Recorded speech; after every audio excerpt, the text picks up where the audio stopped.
Place a head-to-head bet on select US basketball games this week, and if your team is up by 12 plus points at halftime, get paid as a winner, even if they go on to lose. Download the BetYou app and bet it out. First 250 staked. Head-to-head single bets only. T's and C's apply. R18. Bet responsibly. The pride, passion, and pageantry of college football lives here. This is the Paul Finebaum Show, Hour 4 podcast. This might be college football heaven. We have reached the final hour. It's been a pretty eventful show. We appreciate all of you being here on a Wednesday afternoon, early evening in some places. And I got a feeling this last hour is going to be hot. And is there a better caller to go to? Legend is next. Hey, Paul, still struggling with my hearing, brother. It's about 30%, but I'm not going to let that hold me back from calling. I'm out here in the country helping my brother, so if this crazy phone goes out on me again, just go on to another one of the callers. I won't mind. Okay. But I just want to congratulate you on a great show and let you know how special you are to us, man. Do you realize how special you are to us? Well, I appreciate you saying that. I'm not sure I do, but you saying that means a lot.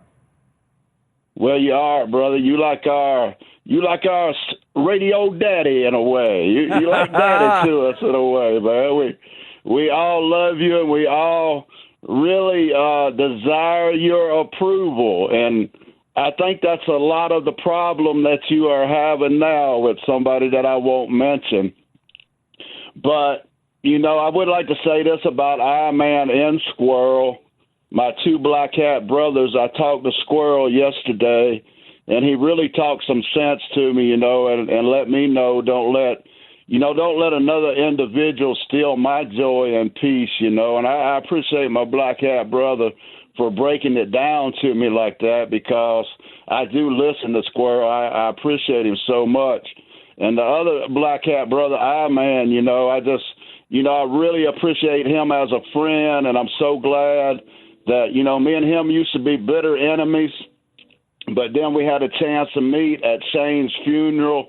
And when you meet somebody in person, sometimes you realize that you have a lot more in common with that individual than you had against that individual on the radio, you know. So me and him became great friends and are friends to this day, and I'm so honored to call him my friend, and I appreciate what he had to say in the first hour so very much, man. We are a family. The Finebaum Nation is a family, man. We love one another. It's what it's all about. This is a radio and sports family that will go down in history. Go down in history, ladies and gentlemen. They will be talking about this show and Paul Finebaum and the characters on this show 100 years from now.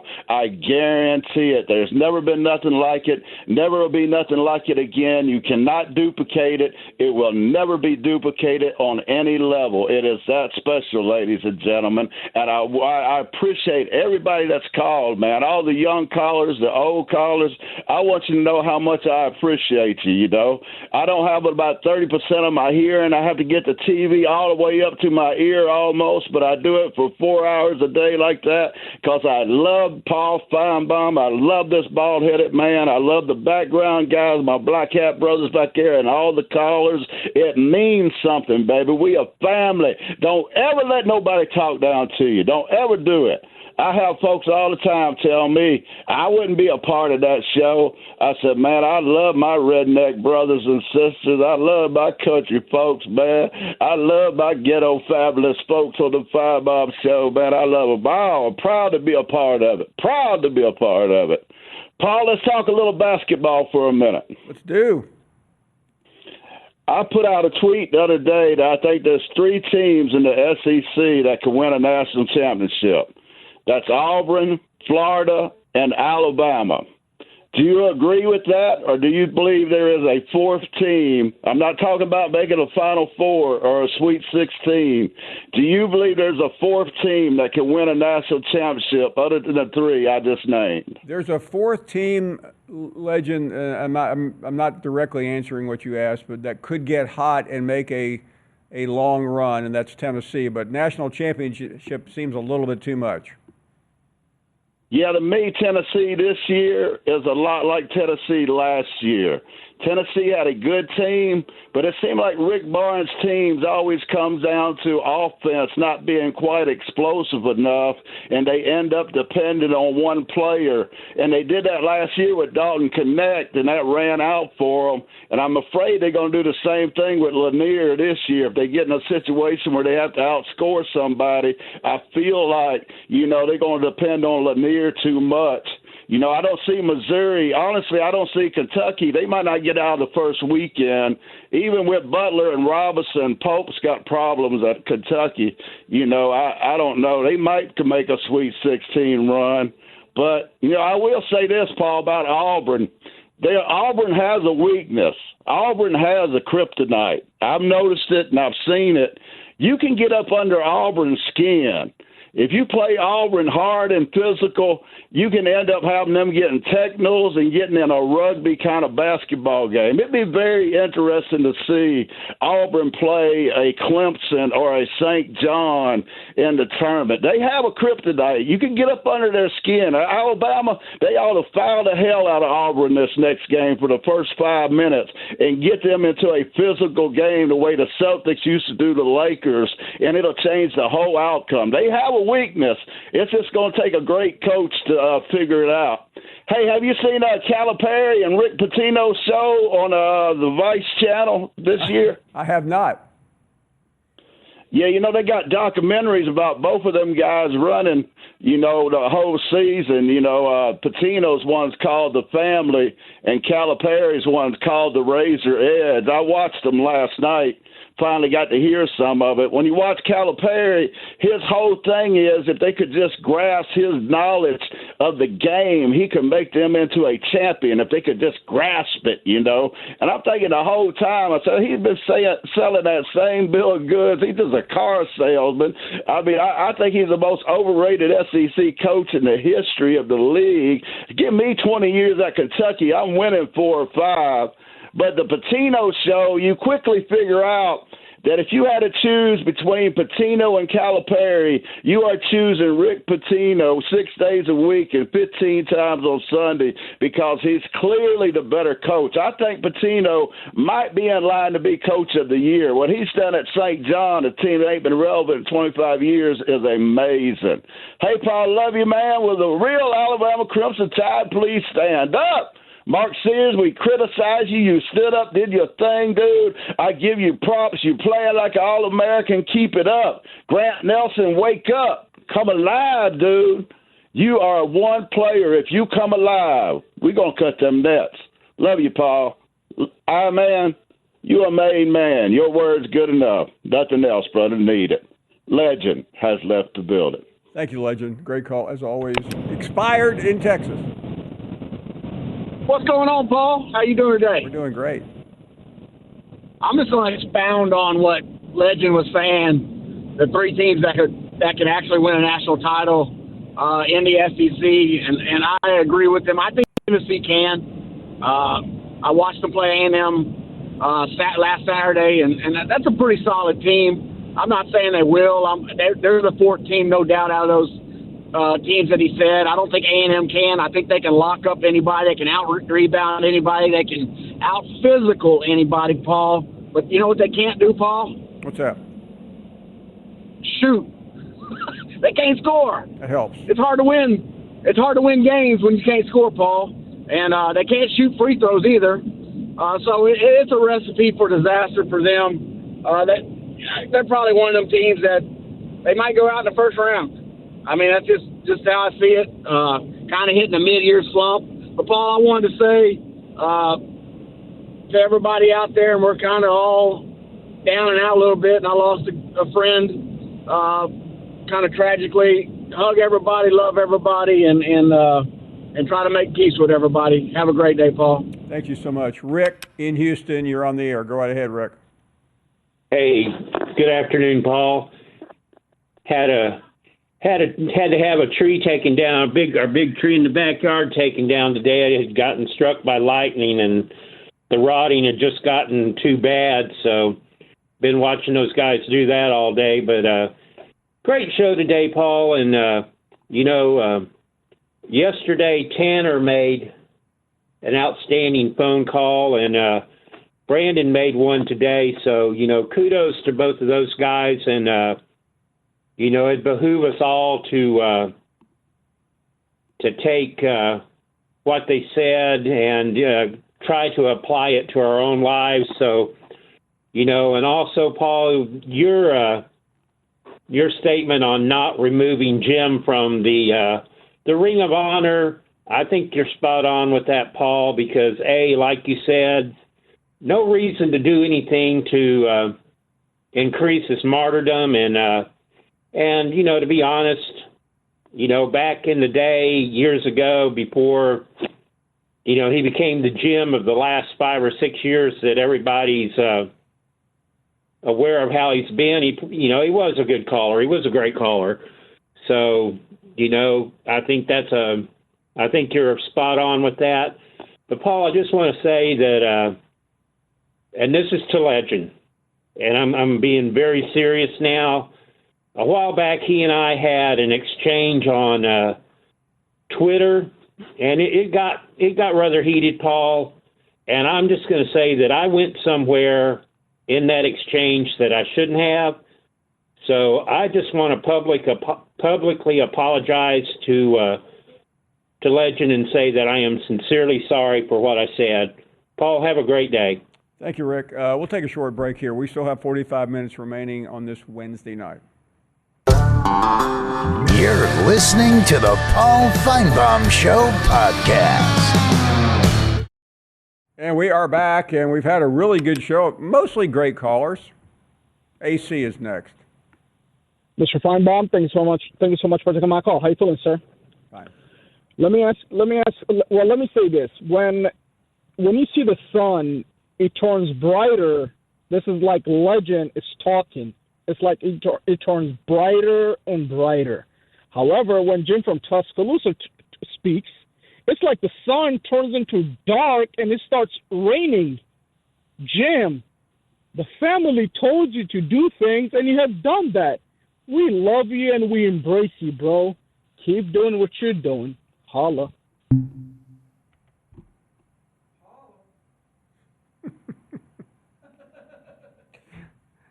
Will is up next in California. Hello, Will. How you doing, Paul? You're doing great. Hey, Paul, I want to make a comment about the idiot from Tuscaloosa. Paul, I've been listening to your show for a long, long time, and I don't ever remember Jim being a good phone caller. So I don't know what these callers are saying. Jim is a great phone caller. Your two best phone callers, I've told you before, is Legend and I-Man. Now, we have some other people that are decent, Paul, but those are your two best callers of your show. And the only thing wrong with Jim, Paul, Jim doesn't need no help. Jim is an Adam Henry, Paul. He has always been an Adam Henry. And what he needs is a good butt whipping and some humble pie so he can have some respect for people, Paul. He's a moron. I told you, Paul, when I put your show on at my job when I worked, they all thought he was a moron, Paul. That's everybody. And I keep telling you that. I'm not making this up. I'm not exaggerating. I'm telling you. Male, female, they all thought he was a moron. He doesn't bring anything to the table but yelling and screaming. And Paul, you don't know what type of personality he has? It's a book called Games Criminals Play. It's a good book. It speaks on personalities. And Jim is in that book. He will be considered what we call soft, okay? And if Jim ever go to prison, he's going to be braiding hair, wearing Daisy Dukes, and combat boots with that knot tied in the back of his shirt. He's a chump, Paul. He doesn't bring anything to the table but yelling and screaming. And my next question for you, Paul, this referred to J.K. J.K. said that Alabama's going to finish 8-4 next year. And I want you to tell me what week is the University of Miami is going to circle the drain next year? Because they circle the drain every year. So what week are they going to circle the drain next year, Paul? Probably the Florida week. Probably the Florida week. That's right. You're going right down the drain, as always. All right, Paul, that's all I had to say, Paul. Stop making excuses for Jim, Paul. Jim is an Adam Henry, Paul. Point blank. Well, many thanks. That was a great call. B-Dog in Charleston, you're on the air. Paul, love the show, and I was with you until Will. Your callers are really fantastic, but Will, hopefully he'll go to Bangladesh with AC. I'll rate it from 3 to 1. Legend, spot on, fantastic call. Except the coach of the year will be Pat Kelsey, or I think should be Pat Kelsey from Louisville. Number 2, I think it was John from Alabama who spoke about the fight in the Pacific. Your caller. Yeah, Iwo Jima. Fantastic. Yeah, Iwo Jima, just fantastic. And Handsome John, that was a fantastic call. And your breadth of knowledge about the SEC, the history is fantastic. Is from Bear Bryant to Frank Broyles to Eddie Robinson to Nick Saban to Kirby Smart and everybody in between is just fantastic, Paul, and all the intimate details and stories you have. I love it. One question about Brooks's call from that you had on earlier about Georgia's offense. Is it the responsibility of the offensive coordinator or the position coaches to make sure that the offense executes efficiently? Because when Georgia laid an egg last year against Kentucky, against Ole Miss, where does the responsibility, in your opinion, fall? Well, it's a pyramid. Ultimately, it goes from the head coach to the coordinators, and the coordinators are responsible for the position coaches. So I think it's collaborative. I respect Brooks very much, and I did give an interview the other day where Bobo came up, and it's not the first time I've mentioned it, but my biggest complaint was not with Bobo, it was with Kirby Smart. And I think he does have a blind spot for Bobo. Really? I think, and so ultimately, say in the case of Florida, it's got to be head coach taking the responsibility. Well, I think so, because and not to get militaristic, but the CO is always the one that takes the credit or the blame, and if you're the head coach, the most important thing, there are two things that you have to do to be successful. You have to recruit, obviously, and you need a good staff. I mean, even at the end for Nick Saban, everybody wants to talk about it was a great season, but he had an inferior staff his last 2 years. And and it cost him. Major Applewhite, Sark, etc. Well, by the end, though, he did not have the same quality because, and by the way, it's understandable. He'd been there 17 years. He was recycling people he had already fired. Okay. And so they just didn't, certainly the offensive coordinator also. Yeah, no, I thought his last offensive coordinator ranked among the very worst he had. And I think we saw that in the biggest moment of the year when he called an absolute clunker of a play. Hey, listen, thank you, B-Dog. We're up against the break. Fantastic call. We continue, 30 minutes remaining.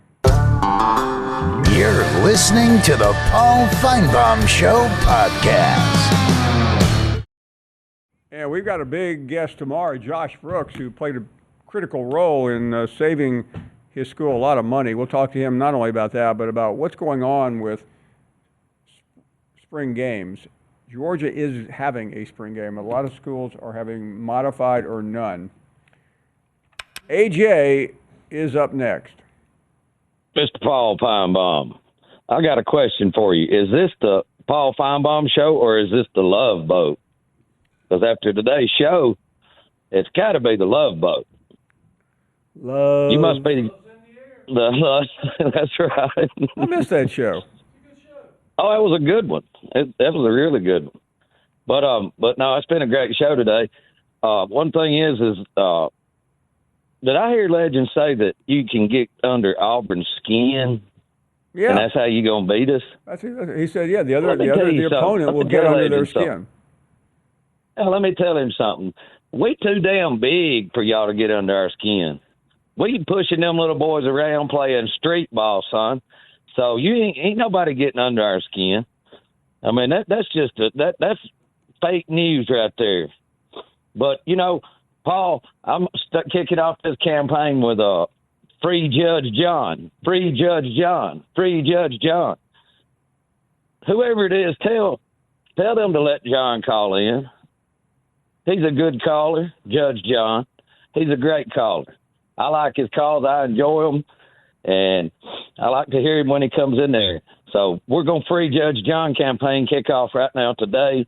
And then we're going to jail Jim from Tuscaloosa. We're going to launch that one too. Jail Jim from Tuscaloosa. Put his ass under the jail. Oh, he's probably up there with John from Missouri anyway, as far as either he's bailing him out or he's spending the night with him in that cell block. Because I hadn't heard anything out of him. I just was curious if John may have leaked out, when he called yesterday with a help.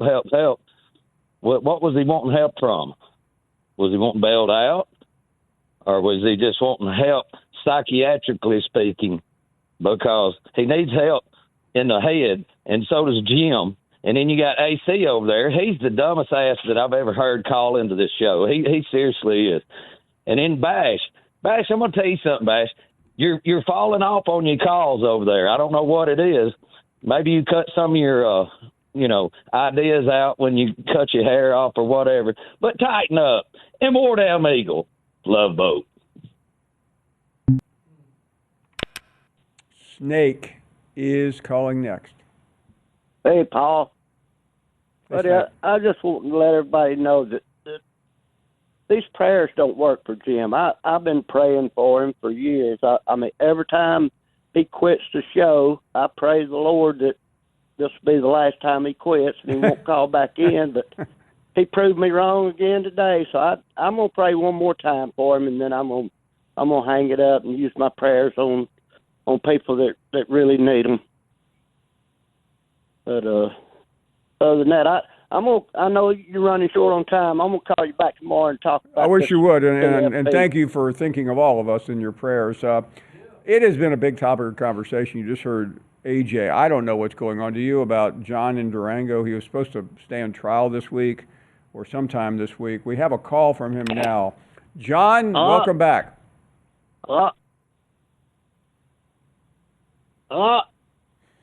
John, are you in jail? That's like he is. Oh, yeah. Yeah, John, are you using the payphone in jail, or do they have a regular phone? I'm on I-70. You know where Topeka is? I know where Topeka, Kansas, sure. I'm headed home. Oh, you're out of jail? Paul?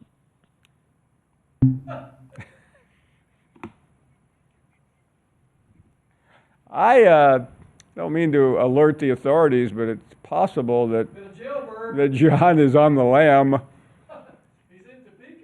He's in Topeka, Kansas right now, in case anybody is. That's not hard to find on a map. Let's go to somebody who is not in Topeka, Kansas, and that is Cat Daddy up next. Big Paul looking good and sounding good as always. I think I just woke up in smelt the coffee. Ah. But look at here. This has been going on since the college football season started. People coming in and they're screaming. Why are the sportscasters and announcers screaming and yelling so much? In fact, our old weather forecaster here at WIS-TV in Columbia, he's starting to scream the weather forecast. What's up with that? I don't know. That's weird. I mean, people come in the store, they're going, why are all these announcers screaming at us? So I said, well, okay, I'll ask Mr. Finebaum. He might have a solution, but so I ask you tonight if you have any idea why this is happening. So you're asking why the weather people scream? No, I'm asking why the sports announcers. Oh, everybody. Yeah, you know what? I've worked in local TV, and the sports guys are the worst. Most sports anchors are frustrated play-by-play people, so they just can't. I mean, that's why I never made it in local TV, because I talk normally. I couldn't scream. You know what I'm talking about. Well, I always feeling that those that are screaming the loudest never wore a cup when they played football. Yeah, you're probably. By the way, media. You're right. I once had a guy ask me that, Cat Daddy. I was speaking in Knoxville, and some guy was in the front row, and he said, "I played for General Neyland." I said, "Yes, sir." He goes, "You ever wear a jock strap at Neyland Stadium?" I said, "No, sir. They never could find one big enough." Whoa! Shut that old man up quickly. By the way, never been invited back either. That was 30 years ago. Chris is up next in South Carolina. Paul. Hey, I apologize for that first call today. I had got interrupted. But, Paul, let me tell you something. I hope you see what's going on. They all frauds, Paul. They all are frauds. At least John get it. But I'm talking about every last one of them. I'm talking to Rick. I'm talking to the legend. I'm talking to Rain, the fake pressure washer, because he can't change his name. But when I'm telling they frauds, Paul, they crooked as politicians. They ain't called this show regularly. In the last month and a half, ain't called, ain't said nothing. But soon they say something about a caller bracket, ring, your phone get off the hook, Paul. I'm telling you, they frauds. Even Hanson Joe had to go buy a new phone. But I'm telling you like this right here, and this ended the discussion, Paul. I did the same thing. I told you the same thing what that man had said, what that man had did. Man, you just automatically don't believe him. But I bet you believe the truth now. Have a nice day, Paul. I'm going to try. Why don't we take a break? We've had a wild roller coaster of a show. We'll try to take it home in one piece in just a moment. You're listening to the Paul Finebaum Show podcast. Social media. Time to play Guess the Guest. A marquee hooper set to join the show. Hint, he's earned a bachelor's in agricultural leadership. You know who it is, Randy? Who is it? I don't have any idea. That's why I'll be here Friday. You find that out. Ricky is up next in Mississippi. Hello, Ricky. Hey, it's good to talk to you, Paul. Thank you, Ricky. Hey, before I start about state, I just want to, I never had a chance to, to give my sentiments to I-Man, and I just want to let him know that I'm continuing to pray for him, and it's tough. I understand, that people who I had a sister who had died of breast cancer, but I just wanted to let him know that he has more people that's for him than is against him, and we got mucho prayers for him, man, and mucho love for him. That's my Thank fellow you for drummer. saying that, Ricky. Yeah, he's my fellow drummer, man. I'm gonna keep the I'm gonna keep the prayers up, man. And but what I want to talk about as far as state is concerned, I'm looking forward to the Schaefer coming home, man. Oh yeah, how about that? Yeah, that's going to be interesting. What kind of greeting you think he'll get? I don't know. I hope that he get a standing ovation because he really put. I mean, really between him and Don Staley in that late 2000s, teens, that. I mean, it was some epic battles, man, and I just think that they really. I mean, because they met in the national championship. Oh yeah. So I always have much respect for Schaefer. So I just hope that they give him a warm I cannot imagine they won't. State people are really good, and they know what he did. Yeah, and I really hope that girl he got, Madison Booker, which is, by the way, she's from Mississippi herself. Oh wow! And so she's coming home, So I hope they just take it easy on us, man. We had Rory on from their team yesterday, and they basically. The poor Georgia girls couldn't even. I mean, they couldn't breathe. The defense was so good. Yeah. The Texas is tough, man. And so I understand why they're number one. And as far as the men's goes, I'm just waiting on the tournament to see how far they can go. If they can get out, if they can get to the Sweet 16, I'll be happy with that, man. I just don't think that they quite have enough, as a team, shooting wise. And you can't depend on Josh Hubbard to do it all, No. Well, Ricky, always great to hear from you.